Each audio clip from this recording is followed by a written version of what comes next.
نبی پاک کے بچپن کا تذکرہ چل رہا ہے۔ حضرت عبدالمطلب کی وفات کے بعد نبی کریم کی پرورش کا ذمہ حضرت ابو طالب کے پاس تھا اور ان کو بھی اپنے پیارے بھتیجے حضرت محمد سے بہت محبت تھی۔ جب حضرت ابو طالب نے آپ کے معجزات دیکھے تو یہ محبت اور بڑھ گئی۔ یہ مالی اعتبار سے تھوڑے کمزور تھے، سارے گھرانے کو 2 وقت کا کھانا بھی پیٹ بھر کے نہ ملتا تھا، لیکن جب نبی پاک آپ کے ساتھ کھانا کھاتے تو وہ آپ کا تھوڑا کھانا بھی بہت زیادہ بن جاتا، سب کا پیٹ بھر جاتا۔ جب کھانے کا وقت ہوتا، صبح شام یا دوپہر، سب اسی طرح بیٹھتے دسترخوان پر تو آپ سب سے کہتے ابھی کھانا شروع نہ کرو، میرا بیٹا آ جائے، پھر آپ تشریف لے آتے اور ان کے پاس بیٹھ کر آپ کھاتے۔ آپ کی برکت اس طرح ظاہر ہوتی کہ سب لوگوں کا پیٹ بھر جاتا، لیکن یہ کھانا بچ بھی جاتا۔ اگر دودھ ہوتا تو سب سے پہلے آپ صلی اللہ علیہ وآلہ وسلم کو پینے کے لیے دیا جاتا، پھر اس کے بعد حضرت ابو طالب کے بیٹوں کو دیا جاتا۔ سب ایک ہی پیالی سے دودھ پی لیتے، سب کے سب ایک ہی پیالی سے دودھ پی لیتے، سب کا پیٹ بھر جاتا، پھر بھی دودھ بچ جاتا۔ حضرت ابو طالب کے پاس ایک تکیہ رکھا ہوتا تھا، وہ اس سے ٹیک لگا کر بیٹھتے تھے۔ آپ صلی اللہ علیہ وآلہ وسلم تشریف لاتے اور آ کے سیدھے اس تکیے پر بیٹھ جاتے۔ یہ دیکھ کے ابو طالب کہتے میرے بیٹے کو اپنا بلند مرتبے کا احساس ہے۔ ایک دفعہ مکہ میں قحط پڑ گیا، بارش بالکل نہ ہوئی تو لوگ کہتے لات اور عزا سے دعا کرو، کچھ کہتے تیرے تیسرے بت منات پر بھروسہ کرو۔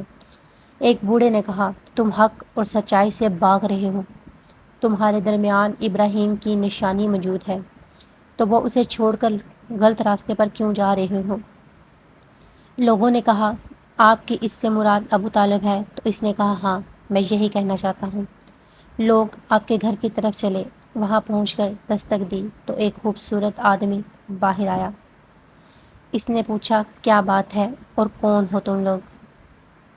اس آدمی نے تہمت لپیٹ رکھی تھی تو لوگ آپ سے کہنے لگے ابو طالب آپ کو نہیں پتا مکہ پہ قحط پڑا ہے، لوگ بھوک سے مر رہے ہیں، آپ آئیں اور آ کے ہمارے لیے بارش کی دعا کریں۔ ابو طالب باہر آ گئے، آپ کے ساتھ حضرت محمد صلی اللہ علیہ وآلہ وسلم بھی تھے۔ آپ نے ان کا بازو پکڑ رکھا تھا، آپ نے ان کی انگلی پکڑ کر کعبہ کا طواف کیا اور ساتھ بارش کے لیے دعا کی۔ آپ لوگ طواف کر رہے تھے، لوگوں کی نظریں آسمان پر تھی کہ اچانک ایک طرف سے بادل گر کر آئے اور خوب زوردار بارش ہوئی۔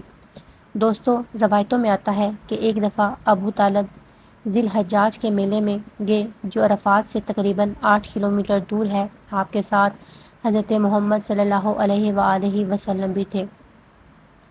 ایسے میں ابو طالب کو پیاس محسوس ہوئی تو انہوں نے آپ صلی اللہ علیہ وآلہ وسلم سے کہا بھتیجے مجھے پیاس لگی ہے۔ یہ بات آپ نے اس لیے نہیں کی تھی کہ آپ کو پانی پینا تھا، بلکہ آپ اپنی بے چینی ظاہر کر رہے تھے۔ چچا کی بات سن کر آپ فوراً سواری سے اتر آئے اور آپ نے پوچھا چچا جان کہ آپ کو پیاس لگی ہے؟ تو آپ نے کہا ہاں بھتیجے پیاس لگی ہے۔ یہ سنتے ہی انہوں نے ایک پتھر کو زمین پر مارا اور اس پر ایڑی ماری تو وہ جگہ بالکل ویسے ہی سے پانی کا چشمہ پھوٹ پڑا۔ جب آپ نے پانی پی لیا تو آپ نے اپنے چچا جان سے پوچھا کیا آپ نے پانی پی لیا، آپ کی پیاس ختم ہو گئی؟ تو آپ نے کہا ہاں میری پیاس ختم ہو گئی۔ آپ نے اپنے پاؤں کی ایڑی دوبارہ سے اس جگہ پر ماری تو وہ جگہ بالکل ویسی ہی ہوگی جیسے پہلے تھی۔ دوستو، کہتے ہیں کہ چند سال آپ اپنے دوسرے چچا زبیر کے پاس بھی رہے۔ اس زمانے میں نبی کریم صلی اللہ علیہ وآلہ وسلم اپنے چچا کے ساتھ یمن تشریف لے گئے تھے۔ ایک وادی سے آپ کا گزر ہوا، اس میں ایک سرکش اونٹ رہتا تھا جو گزرنے والوں کا راستہ روک لیتا تھا، لیکن جو ہی اس نے نبی کریم کو دیکھا تو فوراً بیٹھ گیا اور زمین سے اپنی چھاتی رگڑنے لگا۔ آپ صلی اللہ علیہ وآلہ وسلم اپنے اونٹ سے اتر کے اس پر سوار ہو گئے۔ اب وہ چلا اور آپ کو وادی کے پار لے گیا۔ آپ نے پھر اس اونٹ کو وہیں پر چھوڑ دیا۔ روایات کے مطابق یہ قافلہ ایک ایسی وادی سے گزرا جو طوفانی پانی سے بھری ہوئی تھی، پانی موجیں مار رہا تھا۔ پھر اس کے بعد آپ نے قافلے والوں سے کہا میرے پیچھے پیچھے آؤ۔ پھر آبادی میں داخل ہو گئے، باقی لوگ بھی آپ کے پیچھے تھے۔ پھر اللہ تعالیٰ نے اپنی قدرت سے پانی خشک کر دیا۔ پھر یہ قافلہ مکہ پہنچا تو لوگوں نے یہ واقعات بیان کیے تو لوگ سن کے بول اٹھے، اس لڑکے کی شان بہت نرالی ہے۔ بنو لہب کا ایک شخص بہت بڑا قافیہ شناس تھا، یعنی لوگوں کی شکل و صورت دیکھ کر ان کے مستقبل کے بارے میں بتا کر دیا کرتا تھا۔ مکہ میں آتا تو لوگ اپنے بچوں کی اس کے پاس لے جاتے، وہ لوگوں کو دیکھ کے بتایا کرتا تھا۔ ایک دفعہ حضرت طالب آپ کو اس شخص کے پاس لے گئے، کیافہ شناس نے آپ کو دیکھا، پھر دوسرے لڑکوں کو دیکھنے لگا، پھر فارغ ہو کر اس نے کہا آپ کو اس کے پاس لاؤ۔ ابو طالب نے یہ بات محسوس کر لی تھی کہ اس شخص نے ان کے بھتیجے کو عجیب نظروں سے دیکھا ہے، لہٰذا وہ آپ کو وہاں سے لے کر نکل آئے۔ جب کیافہ شناس نے دیکھا کہ آپ وہاں نہیں ہیں تو وہ چیخنے لگا، تمہارا بھلا ہو، اس لڑکے کو میرے پاس لاؤ جس کو میں نے ابھی دیکھا ہے، خدا کی قسم وہ بڑی شان والا ہے۔ ابو طالب نے نکلتے ہوئے ان کو یہ الفاظ سن لیے۔ پیارے دوستو، کتب میں ایک عجیب واقعہ آپ کی شان کے حوالے سے نقل ہوا ہے، جس میں آپ صلی اللہ علیہ وآلہ وسلم شام کے سفر کے حوالے سے ہے۔ ابو طالب نے تجارت کے لیے شام جانے کا فیصلہ کیا تو نبی کریم صلی اللہ علیہ وآلہ وسلم نے بھی آپ کے ساتھ جانے کی فرمائش ظاہر کی، تو ابو طالب نے آپ کو دیکھ کے کہا میں آپ کو ساتھ ضرور لے جاؤں گا، خدا کی قسم یہ مجھ سے جدا ہو نہیں سکتا اور نہ ہی میں اس سے۔ ایک روایات میں یوں آیا ہے کہ آپ نے ابو طالب کی اونٹنی کی لگام پکڑ لی اور فرمایا، چچا جان آپ مجھے کس کے پاس چھوڑے جا رہے ہیں؟ میری نہ ماں ہے نہ باپ۔ اس وقت آپ کی عمر 9 سال تھی۔ ابو طالب نے آپ کو کہا میں تمہیں اپنے ساتھ لے کر جاؤں گا۔ جب آپ قافلہ چلا تو آپ نے اونٹنی پر بیٹھے اور آپ کو اپنے ساتھ اونٹنی پر سوار کیا۔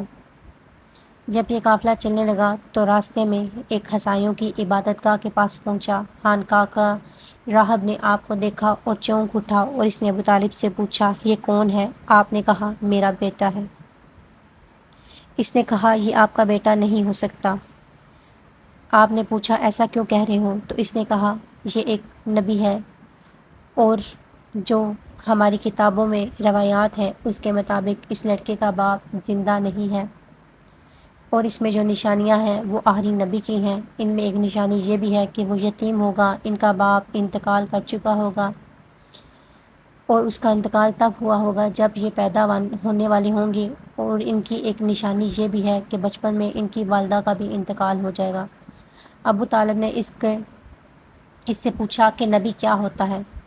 اس نے کہا نبی وہ ہوتا ہے جس کے پاس آسمان سے خبریں آتی ہیں اور پھر وہ لوگوں تک پہنچاتے ہیں۔ تم اس لڑکے کو یہودیوں سے بچا کر رکھنا۔ اس کے بعد آپ آگے چلے تو راستے میں ایک اور راہب سے ان کی ملاقات ہوئی، یہ بھی ایک خاندان کا عابد تھا۔ اس کی نظر جب نبی کریم پر پڑی تو اس نے پوچھا یہ لڑکا کون ہے؟ ابو طالب نے اس کو بھی یہی بتایا کہ یہ میرا بیٹا ہے، تو اس نے کہا یہ آپ کا بیٹا نہیں ہے۔ ابو طالب نے پوچھا ایسا کیوں ہے؟ تو اس نے کہا یہ چہرہ نبی کا چہرہ ہے، اس کی آنکھیں نبی کی آنکھیں ہیں، یعنی جس نبی جو آخری امت کے لیے بھیجے جانے ہیں ان کی علامات پرانی آسمانی کتابوں میں موجود ہیں۔ دوستو یہ قافلہ یہاں سے روانہ ہو کر بصرہ پہنچا۔ وہاں پر ایک بحیرہ نام کا راہب رہتا تھا، اس کی اپنی خانقاہ میں رہتا تھا۔ وہ بہت زبردست عالم تھا۔ حضرت عیسیٰ کے زمانے سے یہ خاندان نسل در نسل چلا آ رہا تھا۔ یہ ایک بہت بڑا عالم تھا۔ قریش کے لوگ اس کے پاس سے گزرا کرتے تھے لیکن اس نے کبھی ان لوگوں سے بات نہیں کی تھی، لیکن جب اس نے آپ کے قافلے میں کو دیکھا تو اس نے آپ کو قافلے میں دیکھا تو اس نے پورے قافلے کے لیے کھانا تیار کروایا۔ اس نے یہ بھی دیکھا کہ آپ کے سر کے اوپر ایک بدلی سایہ کی ہوئی تھی۔ قافلہ ایک درخت کے نیچے آ کر ٹھہرا۔ اس نے بدلی کی طرف دیکھا، وہ بدلی اس درخت پر سایہ کیے ہوئے تھی اور اس درخت کی شاخ اس طرح جھک گئی تھی جس طرح نبی کریم صلی اللہ علیہ وآلہ وسلم بیٹھے ہوئے تھے۔ اس نے دیکھا بہت سی شاخوں نے آپ کے اوپر جمگھٹا سا کر لیا ہے۔ ہوا کچھ یوں تھا کہ قافلے کے لوگ جب درخت کے پاس پہنچے تو وہ پہلے ہی سایہ دار درختوں کے نیچے قبضہ کر چکے تھے، کوئی سایہ دار جگہ نہ بچی۔ چنانچہ جب آپ دھوپ میں بیٹھے تو شاخوں نے اپنا رخ آپ کی طرف کر لیا اور آپ ان کے سائے میں ہو گئے۔ بحیرہ نے یہ منظر اپنی آنکھوں سے دیکھا۔ یہ دیکھ کر بحیرہ نے قافلے والوں کو پیغام بھجوایا کہ میں نے آپ کے لیے کھانا تیار کروایا ہے اور آپ لوگ کھانا کھانے کے لیے آئیں، یعنی بچے، بوڑھے، بزرگ، غلام، سب لوگ آئیں۔ اللہ تعالیٰ نے یہ پیغام اللہ تعالیٰ سے کے لیے یہ کھانا بنایا۔ یہ پیغام سن کر قافلے میں سے ایک آدمی نے کہا، بحیرہ، آج تو آپ ایک نیا کام کر رہے ہیں۔ ہم اکثر اس راستے سے گزرتے ہیں، آج تک آپ نے کبھی کھانے کی دعوت نہیں کی، تو آج کیا بات ہے؟ بحیرہ میں بس ان کو اتنا جواب دیا کہ آپ لوگ مہمان ہیں اور مہمان کا احترام کر رہے ہیں۔ سب لوگ ان کے پاس پہنچے، لیکن اللہ کے رسول قافلے میں ہی تھے۔ ان کو پڑاؤ کے پاس ہی چھوڑا گیا، آپ کو اس کے ساتھ نہیں لے جایا گیا۔ آپ کم عمر تھے اور آپ درخت کے نیچے بیٹھے ہوئے تھے۔ جب بحیرہ نے دیکھا آپ لوگوں کو تو اس نے کہا، کیا کوئی رہ گیا ہے؟ اور اس کو ان میں سے کسی میں بھی وہ صفت نظر نہ آئی جو آخری نبی میں تھی، نہ ہی وہ بدلی نظر آئی، بلکہ اس نے عجیب بات دیکھی کہ وہ بدلی وہیں پڑاؤ پہ ہی رہ گئی ہے۔ اس کا صاف مطلب یہ تھا کہ بدلی وہیں بھی ہے جہاں اللہ کے رسول ہیں۔ بحیرہ نے کہا، اے قریش کے لوگوں، تم میں سے کوئی میری دعوت میں سے پیچھے نہیں رہنا چاہیے۔ تو لوگوں نے کہا، اے بحیرہ، یہاں پر تمام لوگ موجود ہیں جنہیں دعوت میں لانا ضروری تھا۔ ہاں، ایک وہ لڑکا ہے جو رہ گیا ہے، جو سب سے کم عمر ہے۔ بحیرہ نے کہا، برائے مہربانی اس کو بھی بلا لو۔ یہ کس قدر بری بات ہے کہ سب انبیاء تب آئے ہیں اور آپ میں سے ایک شخص رہ جائے۔ میں نے آپ کے ساتھ اس کو دیکھا تھا، تب ایک شخص گیا اور آپ کو لے کر بحیرہ کی طرف روانہ ہوا، تب وہ بدلی آپ کے ساتھ چلی اور تمام راستے وہ آپ کے ساتھ رہی۔ بحیرہ نے یہ منظر دیکھا تو وہ اب آپ کو غور سے دیکھ رہا تھا اور آپ کے جسم مبارک میں وہ علامات تلاش کر رہا تھا جو ایک نبی ہونے کی ہوتی ہے۔ جب سب لوگ کھانا کھا کے ادھر ادھر ہوئے تو بحیرہ آپ کے پاس آیا اور اس نے آپ سے کہا، میں لات اور عزا کے بارے میں آپ سے چند سوال پوچھنا چاہتا ہوں، اگر آپ اجازت دیں تو میں پوچھوں؟ آپ نے کہا، نہ ہی پوچھو تو بہتر ہے۔ آپ نے فرمایا، لات اور عزا کے بارے میں مجھ سے کچھ نہ پوچھو، اللہ کی قسم مجھے سب سے زیادہ نفرت ان سے ہے۔ بحیرہ بولا، اللہ کے نام پہ مجھے بتائیں جو میں پوچھنا چاہتا ہوں۔ پھر آپ نے فرمایا، پوچھو، کیا پوچھنا چاہتے ہو؟ اس نے بہت سارے سوالات کیے، پھر اس نے آپ سے آپ کی عادات کے بارے میں پوچھا۔ آپ کی کمر سے کپڑا ہٹا کر مہر نبوت کو دیکھا جو اس نے اپنی کتابوں میں پڑھا تھا۔ قریش کے سب لوگ یہ دیکھ رہے تھے، محمد صلی اللہ علیہ وآلہ وسلم میں بہت دلچسپی لے رہا ہے، شاید اس کے نزدیک آپ کا درجہ بہت بلند ہے۔ نبی کریم سے بات کرنے کے بعد بحیرہ ابو طالب کے پاس آیا اور بولا کہ یہ تمہارا کیا لگتا ہے؟ حضرت ابو طالب نے کہا، یہ میرا بیٹا ہے۔ بحیرہ نے کہا، نہیں، یہ تمہارا بیٹا نہیں ہو سکتا، اس کا باپ زندہ ہے کیا؟ ابو طالب یہ سن کر بہت حیران ہوئے، انہوں نے کہا، دراصل یہ میرے بھائی کا بیٹا ہے۔ بحیرہ نے کہا، ان کا باپ کہاں ہے؟ تو آپ نے بتایا کہ ان کے باپ کی وفات ہو چکی ہے۔